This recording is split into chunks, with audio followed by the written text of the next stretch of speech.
Welcome to the Deep Dive.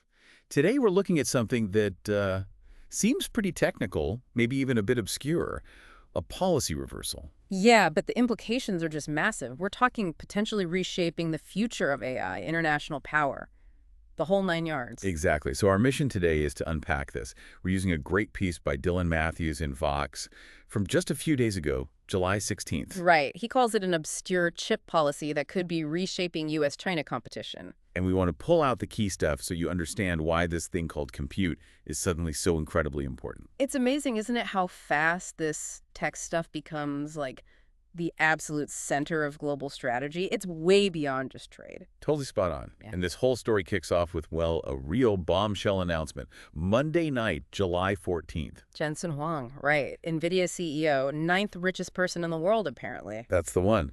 He also says the U.S. government is letting Nvidia sell its H20 processors to Chinese customers again. Just like that. And you have to see the context here. This isn't just, tweaking a tariff. This basically hits pause, maybe even stop, on a nearly 3-year American push. Started under Biden, mostly kept going under Trump. Yeah, the whole strategy was to starve China of the really high-end chips needed for advanced AI. The Vox piece calls this new policy a loophole large enough to drive a self-driving truck through. A self-driving truck, love that. And the really interesting part, almost ironic, is the H20 chip itself. Right. It only exists because NVIDIA had to design a weaker chip. Yeah, specifically to get around the export bans on their top chip, the H100. But get this, for some AI tasks, the H20 is actually more powerful. And cheaper, like half the price. Exactly, half the price. It's almost tailor-made for what China needed. So how did this flip-flop happen so fast? Because back in April, things looked very different. That's right. The Bureau of Industry and Standards, BIS, told NVIDIA, nope, you need a license to export H20s, which basically meant no sales to China. But then there's this personal meeting, Trump and Huang, and suddenly licenses are promised. Total turnaround. And we're already seeing the real-world effects, right? Like that huge data center project, EWU. Yeah, in the Gobi Desert, Bloomberg reported they need something like 115,000 high-end NVIDIA chips. Before this, everyone assumed they'd have to be smuggled in. Pretty much. Yeah. But now, they'll likely just buy them legally, thanks to this H20 decision. So this all brings us back to that word you mentioned, compute. It's the heart of this whole shift. Absolutely. And it's used as a noun now, not just a verb. AI people talk about compute, meaning these specialized processors, NVIDIA H100s, H20s. It's the magic ingredient of AI, as the source puts it. It really is. It's the raw power that makes all this advanced AI possible. Language models, self-driving cars, everything. It feels like. Yeah. Like the defining commodity of this century. Okay. Oil was the 20th century. Cotton, maybe the 19th. Yeah, exactly. And compute follows that pattern, Yeah. but it's different. Oil-fueled machines, compute fuels intelligence. That feels even more fundamental. And the demand is just wild. It seems almost infinite. Progress in AI is completely tied to getting more compute.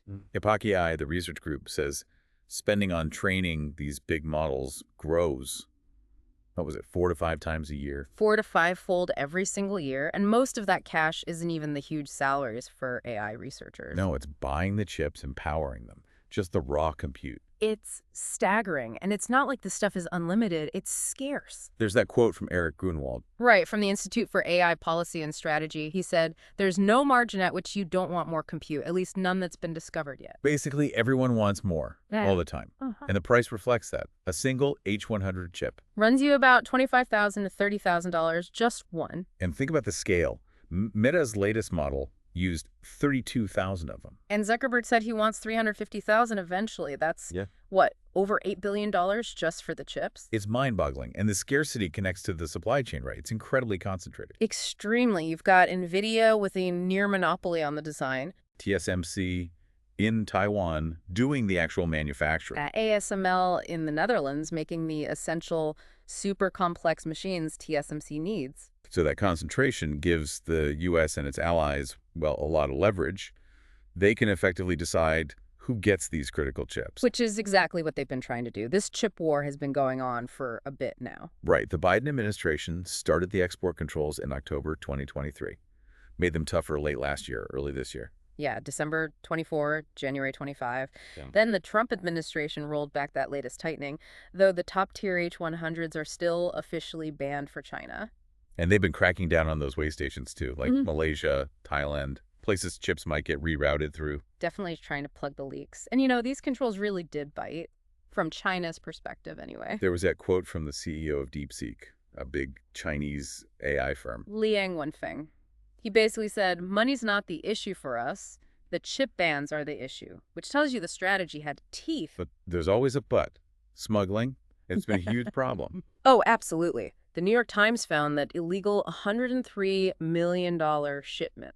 And those researchers, Grunwald and Fist, they estimate, what, tens of thousands, maybe hundreds of thousands of chips smuggled? Their estimate is between 10,000 and potentially hundreds of thousands. It's a huge range, but clearly significant numbers are getting through. Which makes Jensen Huang's claim of no evidence of diversion seem, well, optimistic. The experts our source talked to called it risible. So yeah, a bit optimistic. Smuggling is definitely happening. So if the bans aren't perfectly stopping things, what else can be done? There were some other ideas floating around, right? Like geofencing. Yeah, that was pushed by Representative Bill Foster. The idea was basically a remote kill switch. So if a chip shows up somewhere it shouldn't be, without a license, you just brick it remotely. That was the concept. Self-enforcing, which sounds good on paper. But sounds like there's a but coming. A big but.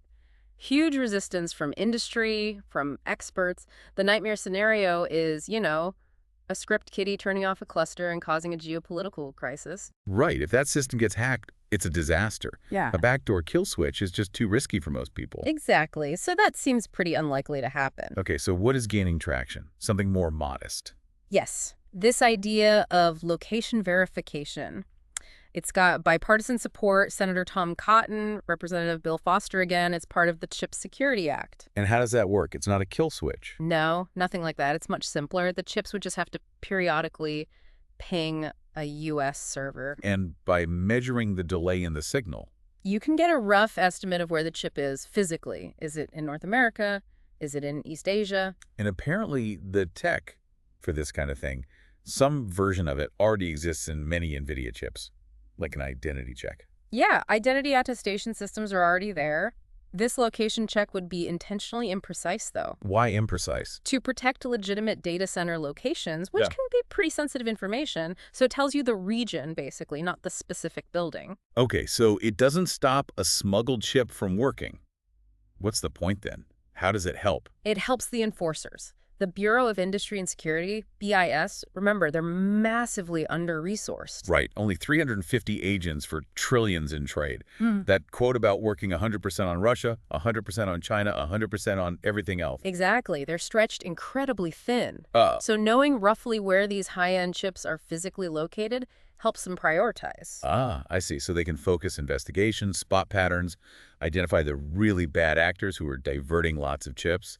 It's intelligence gathering. Precisely. It helps them use their limited resources more effectively. Makes sense. But this isn't China's only way to get compute power, is it? Even with perfect enforcement. No, definitely not. They can still access compute through cloud services, overseas data centers run by Amazon, Microsoft, Google. Which the U.S. regulators actually kind of prefer sometimes because it's more visible. Yeah, there's potentially more oversight there. And of course, China is working hard on its own chips through companies like Huawei. Though they're still pretty far behind Nvidia, right?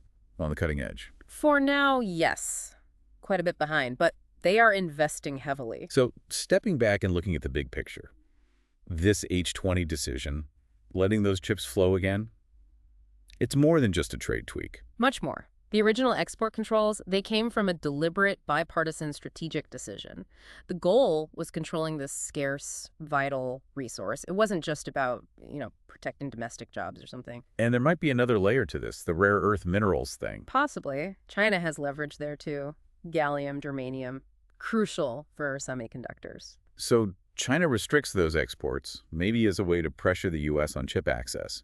Could the H20 decision be part of some kind of trade-off? It's definitely plausible, a sort of quid pro quo. China eases up on rare earths, the U.S. eases up slightly on these specific chips. But even if there was a trade-off like that, the immediate result seems clear. Yeah, at the end of the day, this H20 decision almost certainly increases China's share of advanced compute power, and it reduces U.S. leverage. So the source suggests that if we see Chinese AI labs making big leaps, catching up to the U.S. leaders in the next few months. Then looking back, this decision, letting the H20s go to China, might be seen as the moment that shift really began.